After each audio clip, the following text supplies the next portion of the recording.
Hey guys, welcome on into Drinks with Binks. I'm Julie Stewart-Binks. Of course, we are still here in the JSB Museum in my childhood room in Toronto, Ontario, Canada.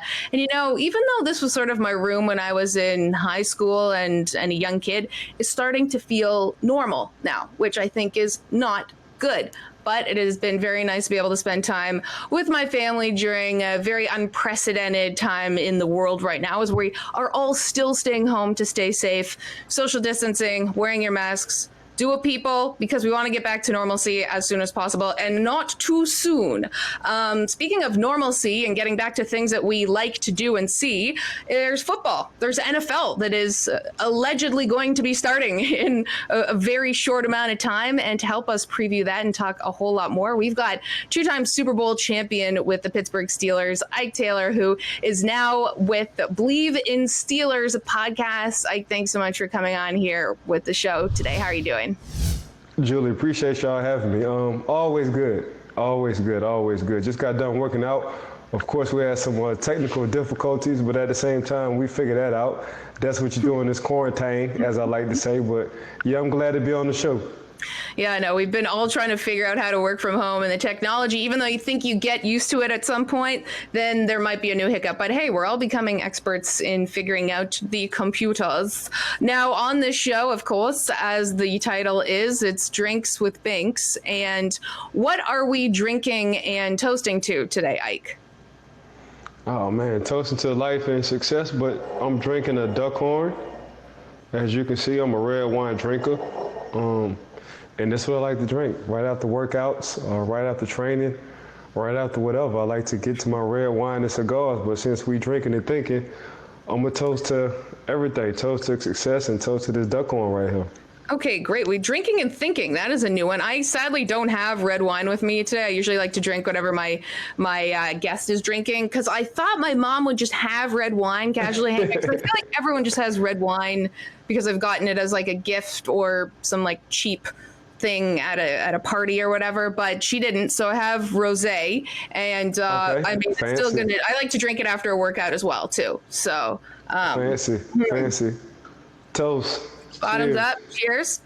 You are now our second guest to have red wine. We had Fox Sports 1's Joy Taylor had red wine, and I always find red wine a bit of an odd choice in the summer when it's hot out, because it feels like more of a winter drink.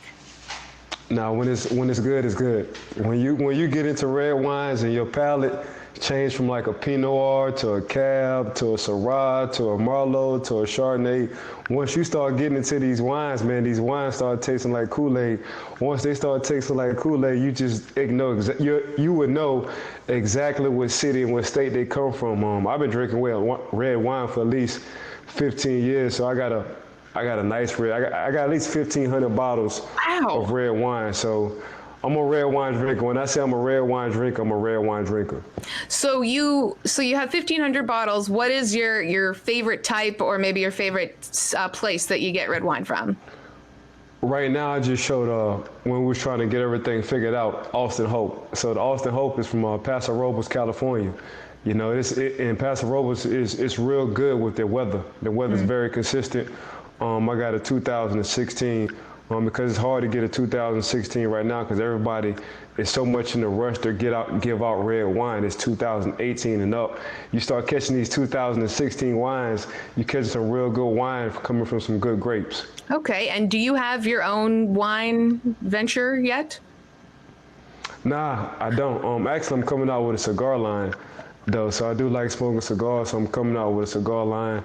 I'll let you know next time I'm on. I'll let everybody know what I have going on, but it's red wine and cigars. That's what I've been doing for the past 15 years. Nice. That's very smooth. I've had cigars with Dan Patrick before, but I smoked it from the wrong end, which was a great. Huh? Yeah, I was at the Havana Club in New York City, like a real cigar club, and I was puffing on it in the wrong end, which was great because I think that means to literally get you kicked out of a nice place like that. But I'll learn every single day. It's all good. Yeah, so we're sipping on some wine, and we were just mentioning last 6-7 months, really since March, everyone's worlds have changed. What does that look like for you? So during this pandemic, I've started seeing more parents, more family, more kids in my community being outside. So it's like, man, this brings a joy to my heart. And they also know I train. So over the course of time, I just wind up getting groups between 5 and 10 o'clock in the morning, whether it's parents, whether it's kids who play sports, whether it's just people who just want to stay in shape.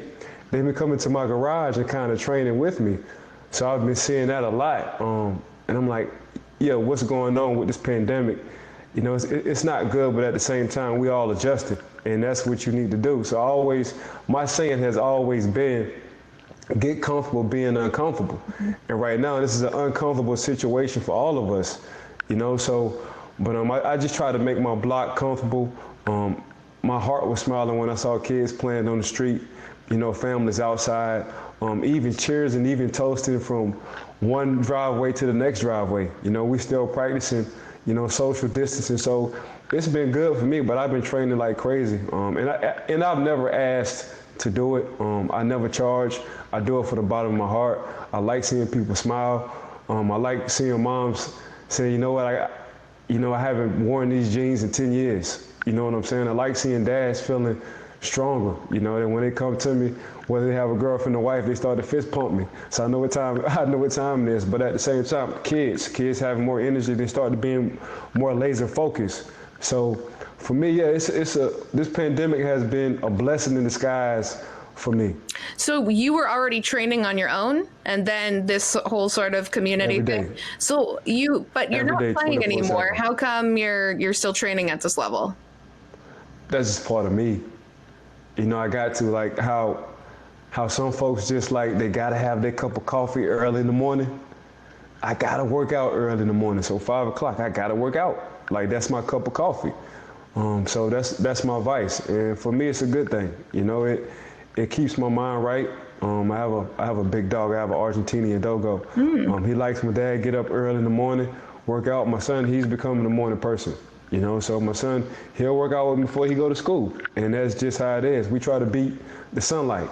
And once we beat the sunlight, we feel like, you know, we didn't beat everybody up. We beat them to the punch. Now we can start our day. So it's just been good for me. I've always been a guy who liked to work out, and I don't ever think I'll stop. Yeah, it'd be hard to sort of change just how you're wired from your whole life like that. How would you compare your training now and what you think you could be to when you played? I had this conversation with my homeboy today that you asked me that.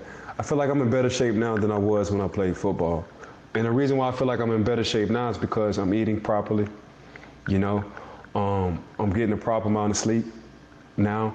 I'm a huge kettlebell guy right now. So I'm using a lot of kettlebells. I'm stretching more. Even though I played, I always thought my motto, coming from Uncle Prime, Deion Sanders, have you ever seen a cheetah stretch? So, but now I'm stretching more. I'm doing a lot more meditating. So for me, my core is more stronger. So for me right now, I feel like I'm in better shape than when I once was when I played in the NFL. Well, you should fire it back up.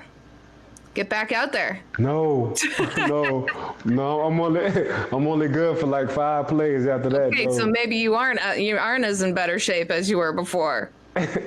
I am, but not at that kind of shape. All right. Just calling you on that. Correct. We hear a lot of guys say they feel they're in better shape. At least it gives you something to focus on every single day and for your family. So this is great. We are just getting going here with former 2-time Super Bowl champion Ike Taylor. Guys, don't go anywhere. We are here on Drinks with Binks.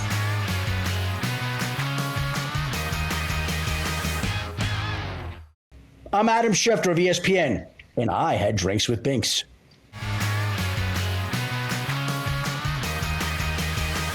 Hey guys, welcome back to Drinks with Binks. I'm Julie Stewart-Binks, and I'm joined by 2-time Super Bowl champion with the Pittsburgh Steelers, Ike Taylor. And we've been discussing working out, what we've been doing during quarantine, and also for you, Ike, you've been now taking on a new project with the podcast Believe in Steelers. I just listened to your podcast that was from last week, because I know you drop every Tuesday on all streaming platforms. And, you know, before we sort of get into everything, I just have to ask you, you know, when you were working at NFL Network and things ended pretty publicly, in what way has your perspective changed in how perhaps you approach this new opportunity with sort of what you went through before? and I don't want to become like a religious guy, but I feel like God just puts you in a situation or makes an example out of you to let everybody know this is what you can and can't do, because he knows you're built for whatever situation you're in.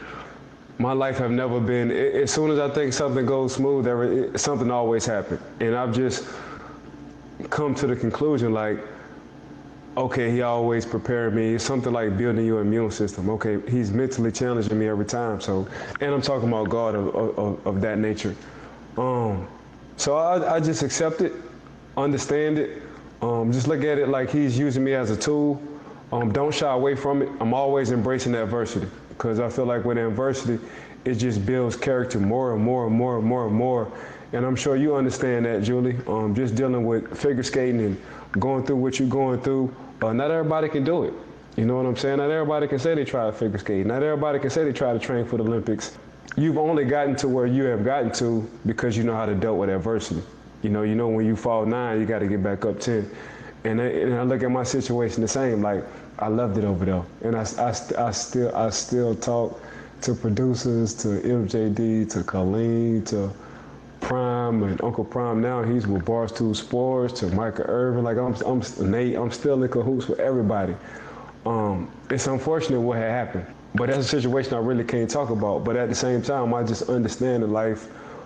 He puts me in situations he makes me an example so other people don't go through what I had to go through, because he know I can handle it. But I'm not frustrated about it. This podcast has been taken off for the moment. Can't wait till this pandemic is over with. But like you said, you gotta learn how to adjust. And I think podcasts is right now hitting all kind of platforms. Mm-hmm. You know, this is the attention span. You know, people like podcasts. A lot of people, they're not financially stable, so they're getting away with the cable. You know, so it's either you're Netflixing, you got your Wi-Fi going, or you're podcasting. So that's what I like about it. And I just had to adjust. That's all. It took some time, but once I got my opportunity, you know, I ran straight through that door. Right. Yeah, definitely. And you mentioned, you know, the adversity going through that and adjusting. In what way, maybe now, have you been more cognizant of and intentional with how you are with other people? Like, what did you learn with maybe in different interactions and lessons that you would sort of tell your peers, hey, this is what you have to do to be able to be professional in these different circumstances? It's the growth part. You got to grow as a person. I hate when people say that's just me, because when you say that's just me, that means you don't want to grow. And the older you get, the more you have to grow. So for me, you know, I've just been asking God, like, I like to talk, and I used to hate to listen. And one of the elders told me, it's a reason why you have 2 ears and 1 mouth. Use your 2 ears often. Only use your mouth when you need to. So, and they told me years, and I finally got it. Like, man, sometimes you just got to shut up and just listen. Sometimes saying nothing is saying everything. You know what I'm saying? So that's something I'm working on. But in order for you to succeed in life, I feel like you got to grow as a person. And to grow as a person, you got to have a checklist every year or every month on something you feel like you need to work on to be mature and to help out. So first thing I tell people is grow as a person. What you think you're weak at, and whatever you think you're weak at, work on it, practice it, and try to grow year after year. And in terms of listening, that's something to take this for in a different stream. A lot of us, especially me, have been doing during what we have all been seeing as really a rise against criminal injustice and racism in America. It started this year with the killing of George Floyd and has continued with the shooting of Jacob Blake. And especially for me as a white person, I can't possibly understand what the experiences are like of Black people in America, Black people around the world. And so that's why we've been trying to do our job on the show to highlight those voices and experiences.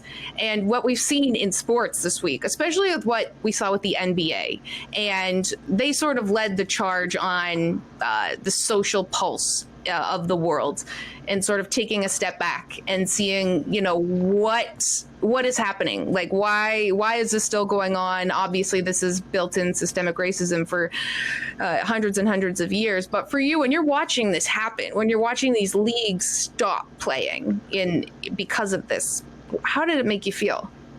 The commissioner, Adam Silver for the NBA, he's really a players first kind of commissioner. And when you have a commissioner who listens to the players, it's just like you, Julie. When you got a boss that's behind you 100% on whatever you want to talk about, whatever you want to do, it's like, okay, I'm good.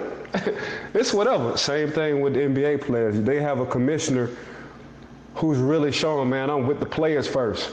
I know y'all owners got billions and billions, hundreds of millions of dollars, but I'm with these players first. And the coaches who are with the players, they understand because they've been around all kinds of players, whether you're black or white or from out the country.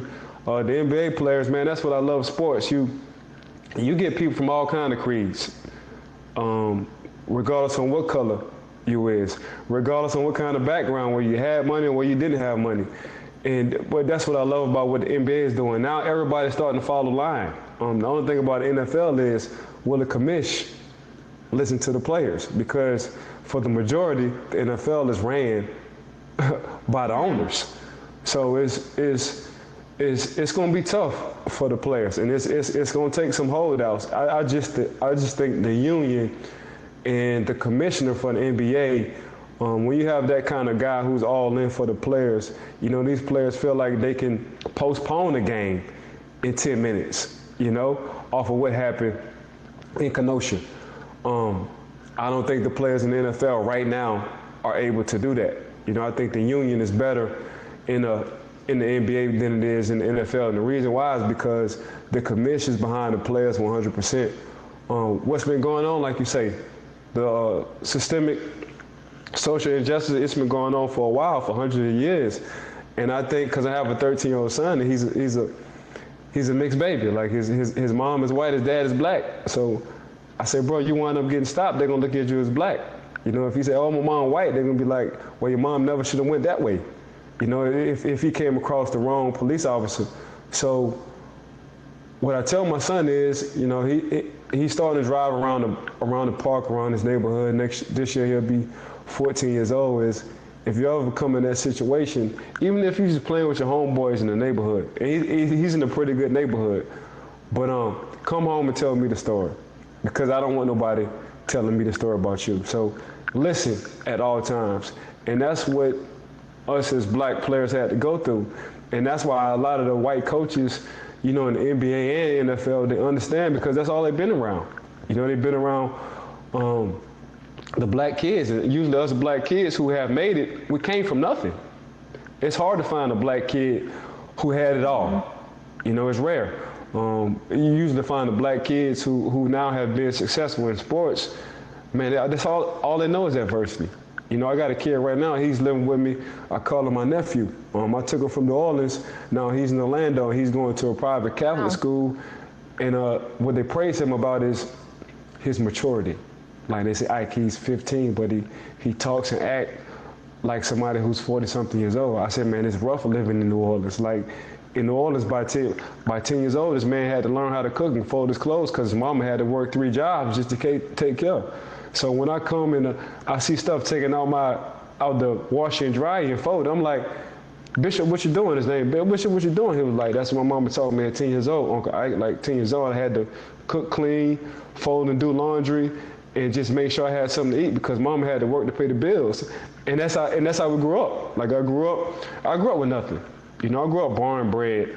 I grew up sometimes sleeping in cars. I grew up like having to run the orange electricity wire from one neighbor to our house just to have something. I grew up with the oven had to be open, during winter time. So my mama called me man. My nickname was man. She was like, look, you the man of the house. Like you got these 3 sisters, you got to be the man of the house while I work.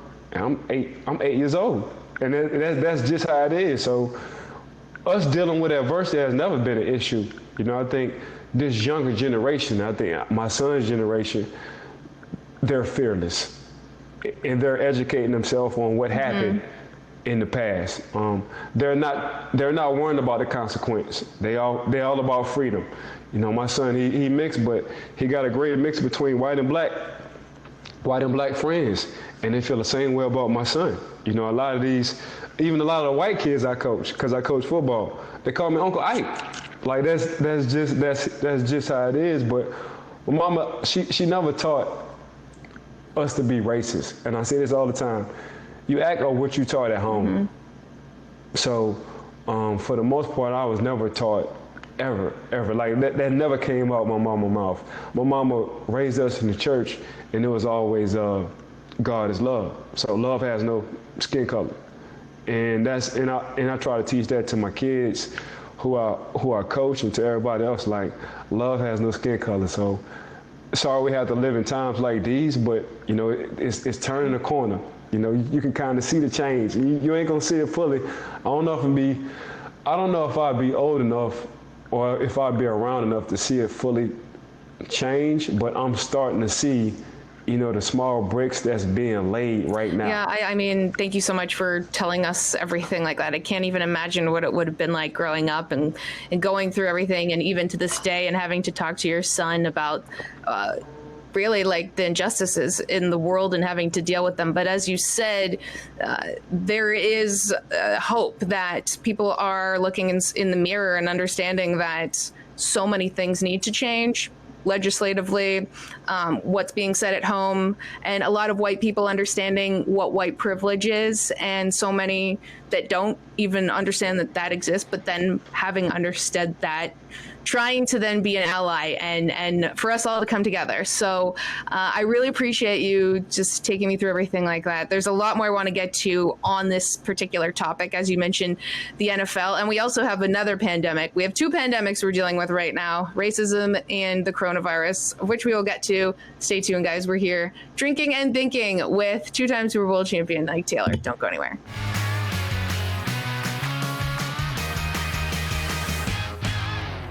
Hey, I'm Cousin Sal, and I just had drinks with Binks. I really did.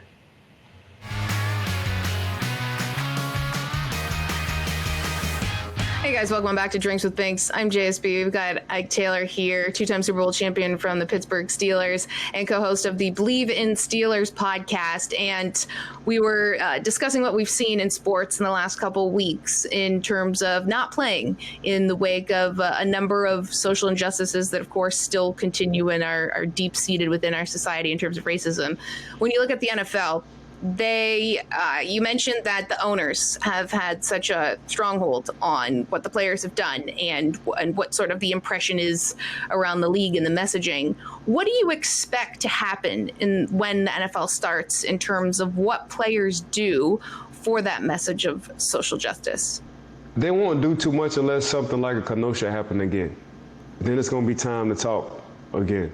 So as long as these Breonna Taylors, these Kenosha events continue to happen, and if it does, which I hope it doesn't, but if it does happen during the NFL season, then you'll start to see the Aaron Rodgers who have been outspoken, the Patrick Mahomes who have been outspoken, the white quarterbacks who understand, look, I play, I train, I go through adversity with a lot of these brothers. And I call them my brothers. So I think once you get the big names like that who talk and understands, I think Aaron Rodgers said something about he acknowledged Colin Kaepernick. He said he'd been right the whole time. He was just too naive and too stubborn to even see where the man was going. Once you get those kind of guys talking about what's going on, if something was to happen during the season of the NFL, then we'll see. But other than that, there's not too much they can really do right now unless they use their platform, meaning like Instagram, Twitter, TikTok. But other than individually, if something occurs again, then I think as a whole, as a group, they might form something. But right now, they're just trying to educate themselves. And just Could play you some ever football. see an NFL team or the NFL doing what the NBA did in terms of sort of walking out of the games in terms of having a message in light of something like that? Yeah, it's getting, but that's gonna be on the owner. See, all I know is the Rooneys. So I know Mr. Rooney.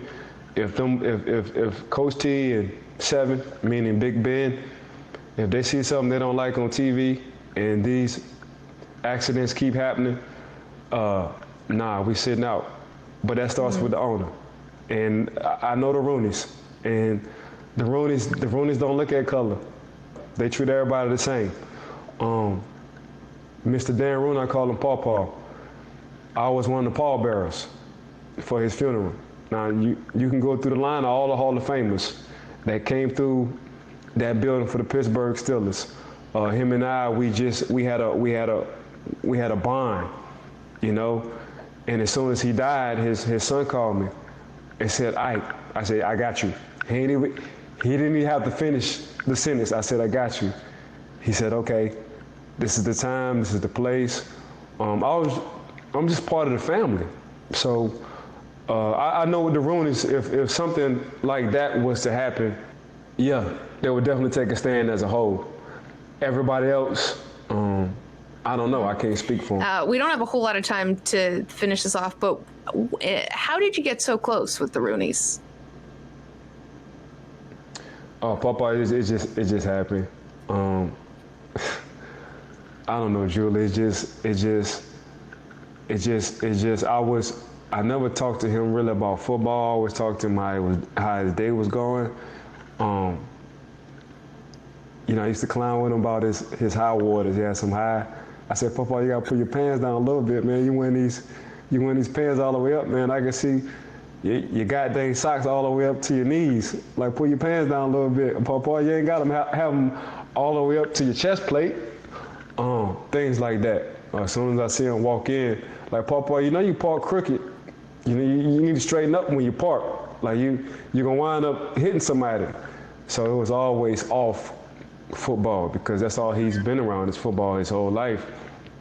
Then it became, like, I think you need to do this, as a person. Then it became, I had a business question for Papa. I was like, "Man, I think I should start a business." He said, "Why?" He said, "Man, your business is your body. It's football right now." He said, "This is what you need to do. Throw all your money in the bank." He said, "In 10 years, I'll let you know what living off of interest means. Just throw it in the bank and just let the money work for you." And now I see what the heck he was talking about. It came from one standpoint where I was tired. I was burning candles on both ends of the stick. So say, I went straight from going out, straight to practice and workouts. And I always go up to say hi to Papa Rooney. Went up to say hi, and I dozed off while we was talking. Woke up 3 hours later. He told his son across from him to go home. He took his son home, wound up sliding me a pillow underneath his couch, and I slept in his office for 3 hours, till like a 3-hour nap. And then, like, when when you get up, and you think you're late for something, and you're like, "Man, what's going on?" It was like one of them get-ups, but I said, "Papa, why you let me sleep?" He was like, "Because you was tired and you needed it." Now this is the guy that signed my check. That's amazing. Did you get in trouble with the coaches for that, or did you get immunity because? No, this was after practice. So once they heard this happen, they was like, "Oh yeah," that's when they start calling me Ike Rooney. So it went from Ike Taylor to Ike Rooney. And it just took off. What a special relationship to have with such an incredible person and family. So, I mean, many people are never afforded that kind of closeness, especially with ownership of professional football teams. So that's got to be pretty special to you. Now, we have to take a quick time out, but we've got a whole lot more that we want to get to with Ike Taylor, former 2-time Super Bowl champion, here on Drinks with Binks. Don't go anywhere.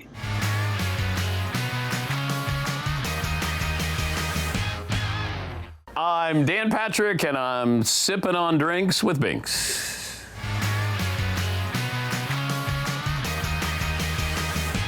Hey guys, welcome back to Drinks with Binks. I'm JSB. I'm sipping on rosé, but my esteemed guest is sipping on some red wine. We've got two-time Super Bowl champion Ike Taylor here with us from the Believe in Steelers podcast.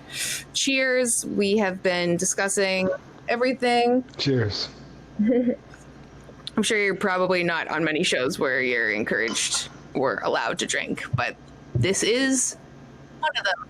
But you know, this is my first, and I love it. I know, it sort of feels like, it's allowed, but some of my guests get worried that, oh no, we're drinking on camera. I'm like, no, it's fine. It's okay. Let's get back into what's going on in the world. We are still in a pandemic. We're still, all from home. We're doing this interview in two countries. I'm in Canada. You are in the US, of course, in Orlando.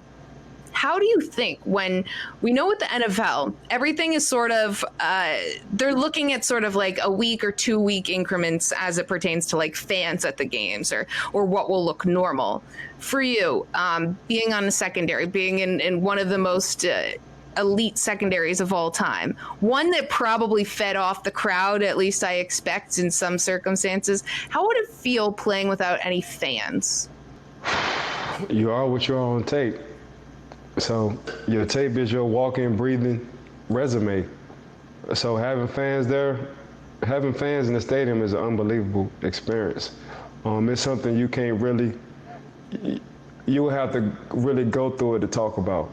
Me coming out of the tunnel when they say Ike Taylor from Lafayette, Louisiana, and you hear 6,000 to 8,000 people, scream and say your name, you will have to go through it to see it, to understand it. That's what the fans bring to the table. I think I watched a clip yesterday off of Instagram, and it says, this is what sports miss, and this the big play about to happen and the roaring of the fans. So a guy broke a tackle and wind up, and the fans saw the tackle. It's like painting a picture. So a guy breaks the tackle. After he breaks the tackle, he got like 60 yards left to run, and he sees daylight, and the fans see it with him. So the fans go from, oh, and it just get louder and louder and louder and louder and louder, and you're like, dang, that's what you miss, and that's what the fans bring to the table. Like, they bring the excitement, regardless of what side you're on. That's just what fans do. It's a good getaway from fans. I just don't understand how 6,000 to 8,000 people can sit in the stadium of all creeds and root and cheer for a team, but when we leave out the stadium, it's an issue. That's what I hope things would change from that aspect. Getting back to what you said, just me playing football, man. That's my resume. That's when my mama happy. That's when my homeboys get to talk smack. That's when my son is a prideful son. That's why I got some prideful sisters. So regardless of whether the fans there or not, you still playing for that last name on your jersey. And you want to make everybody around you happy and be prideful. And I was a prideful guy. Whether it was in practice, I did all my fighting in practice. But that's just how it was. Like, I'm a prideful Taylor. My mom, she's a prideful Taylor. My sister's there, prideful Taylor. And I knew just the way I was playing and the way I played, whether it was nobody in the stands or 100,000 in the stands, I had to represent that last name. And I did it well. Right, yes. And as we've sort of discussed in different realms, you have to be able to adjust and to make do with what you have. And that's what a number of these players will have to do going forward. We don't have a whole lot of time before we have to take a break, but one quick question. In terms of having to deal with coronavirus as a player and during a pandemic, what do you think is the number one most difficult thing players will have to get used to doing differently as the season begins? Just probably being away from their family a lot. In training camp, for us, it's 3 to 4 weeks, maybe 5. If you're doing the Hall of Fame game for the NFL, you're probably away. You're not even away from your family for 5 weeks because you still get a chance to see them. But it's the family part. It's just real. It's real hard You know, being away from your family for a straight month or a month and a half, you can just see what the NBA players Is are that the going plan through. So, right now for them to have I mean, a just bubble looking at, for different teams, a virtual bubble? I don't know. I don't know. It probably would have to be regional. You know, for football, I think it would have to be regional. For basketball, how many teams they got in basketball? I mean, they got enough teams in basketball, but when you talk about 15 to 18 players, Yeah, it's kind of impossible to do that. it's a little bit different between 62 players. Yeah, it'll be kind of hard. So I would say the family. So you gotta shuffle and retrain your mind. Man, I'm about to be away from my family for 5.5, maybe 6 months. Yes, I know. I can't imagine. I mean, some of the video this week surfacing from the NBA bubble of Toronto Raptors, Fred VanVleet, his kids running down the hallway to say, to hug their dad for the. That's my dog. That is a dog. That literally he's a 135-pound Argentine. That sounds like a. Okay, can we see him? Can you bring him over? Come on. Hi, puppy. Oh, hi, puppy. What a good boy. He sounds a lot scarier than that. Wow. Yeah, that's. Oh yeah. Yeah. Yeah, right. Was not expecting that. All right, well. He's a handful. We'll get whoever's at that door right now. We'll take this quick time out right now, but we'll be back with more on Drinks with Binks and Ike Taylor.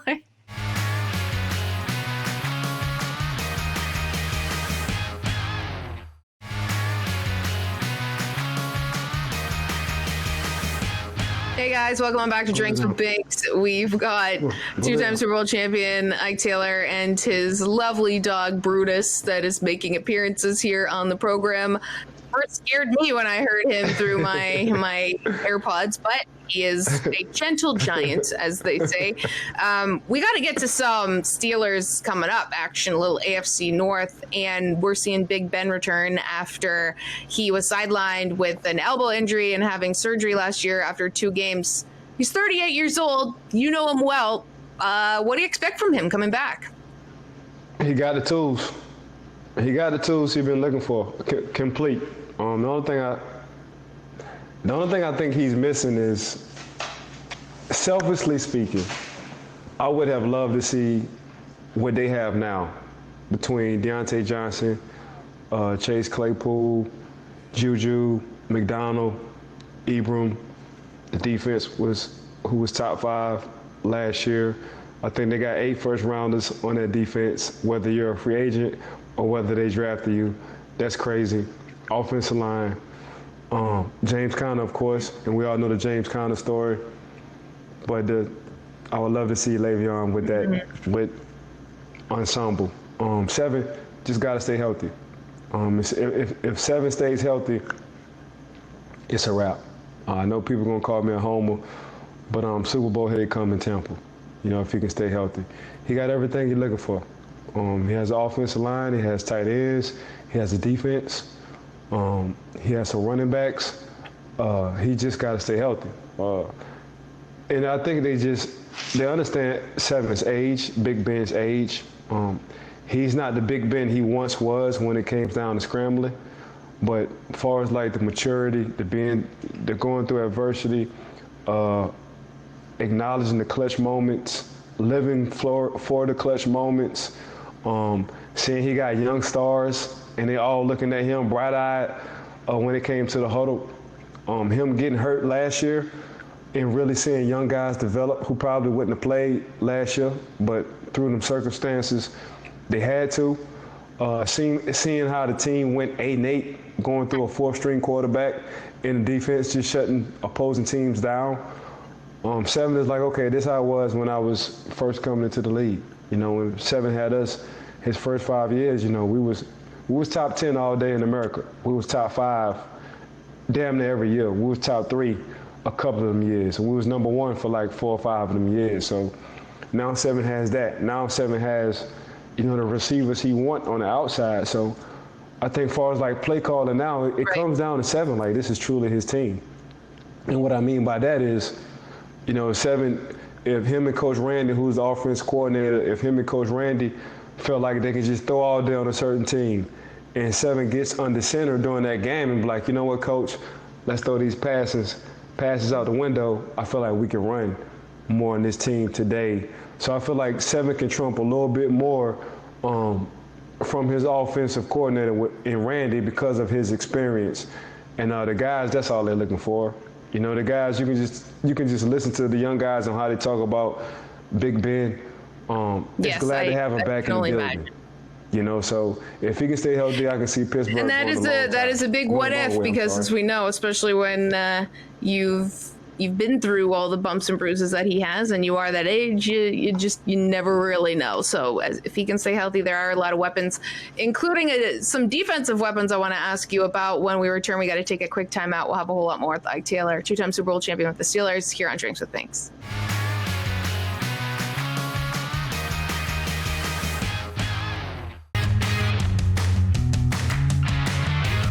Man, I have so many questions, especially about Tomlin. You mentioned Le'Veon Bell. Even just like, I know we don't have time to get to this, but like, why is he so misunderstood with the Jets? Like, what's up with him and Gase? Why is that a thing? I mean, it's Gase's second team in how many years? Like, so we were talking about growth and growing as a person. Like, in order for you, that's what makes Coach Belichick so good. He's always adjusting and growing as a coach. He's not like stuck in his ways, this my way or the highway, screw y'all. Like that's why he's always in position to at least try to win a championship. You know what I'm saying? If you just listen to the players, I've never known nothing about Coach Andy Reid. But if you just listen to the former and now players, they call him dad. Coach Andy Reid, he like a dad to us. Yeah. Like he treats us like one of his kids. True. That's why we'll run through a brick wall for him. Right, yeah. Coach Tomlin, he's just a player coach.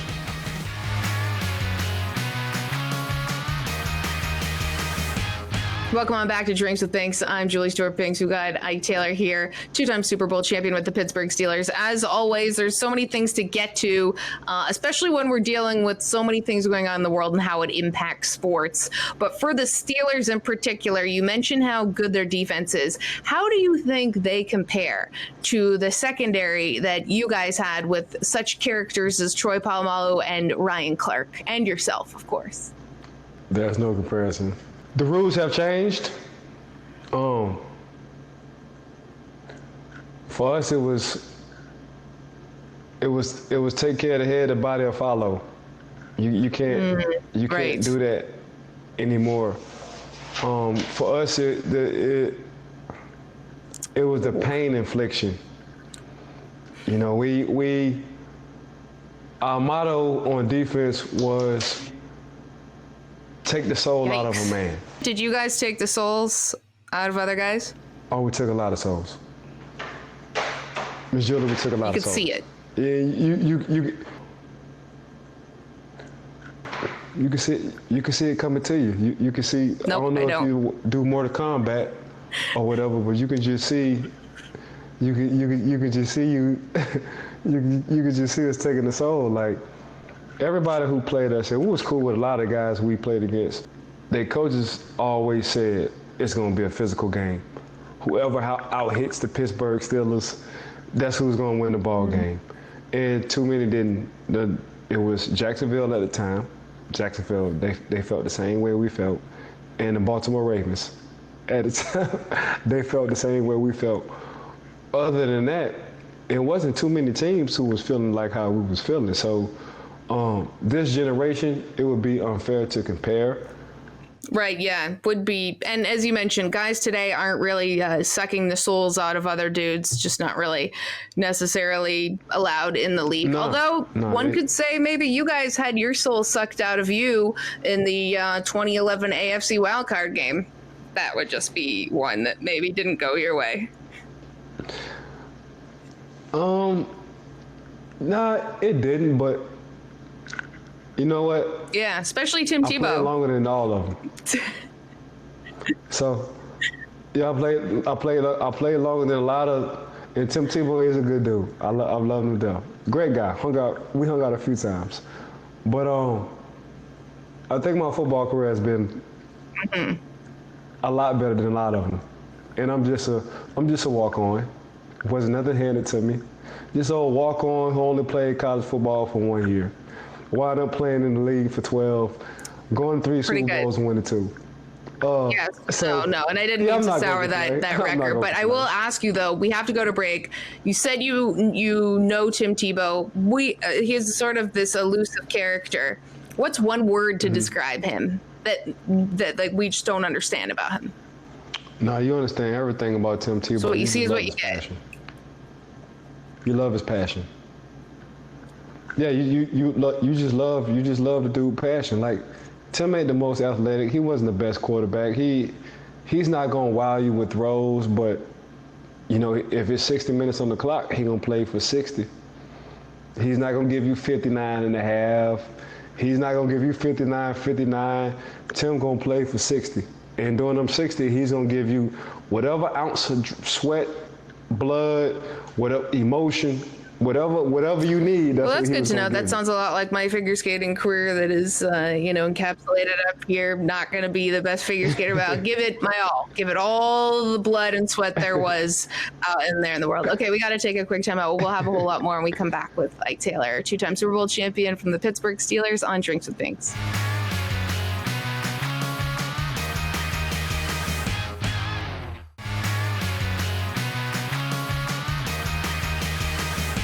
We have had an awesome time with Ike Taylor and looking forward to seeing if any of your... Wait, let's get this first. Steelers. How are they going to end up this year? Predictions. 11-5. Are they going to win the Super Bowl? Super Bowl. I don't know. Yeah, we'll see. I See. don't- We'll I hold on that answer. But lots to look forward to. And Ike, where can we find you next? You can find me all the time. You can look at my Twitter, Ike_swaggin'you. You can catch me on Instagram, one of a kind. And the kind is KINE. So it's not kind, it's kind. But yeah, you can catch me on them 2 platforms. Either Twitter, just type in Ike Taylor, or Instagram. And of course, just type in also Ike your new Taylor. pod, Catch The me on Believe in that. Steelers. You guys are dropping that every Tuesday. And if you're a Steelers fan, that is like great. Yeah, me and my co-host, Mark Bergen. So Mark Bergen, he doesn't stay too far from me down the street in Tampa. Believe in Steelers podcast dropping every Tuesday. Sometimes You we never dropping know. on Wednesday. Just depends on the schedule. No, You know, so never know. Hey, So that's just like stay us tuned here throughout too. the week. We are also in podcast format on Fubo Sports, and you can get it on Spotify and Apple, wherever you get your pods. So you can listen to this interview if you liked watching it. Listen to it now, as well as watch it again on YouTube at Fubo Sports, and watch it fubosportsnetwork.com every Friday night. We have had an awesome time with Ike Taylor, and guys, bottoms up. This has been a lovely little afternoon of wine drinking. We'll see you later. Bottoms up.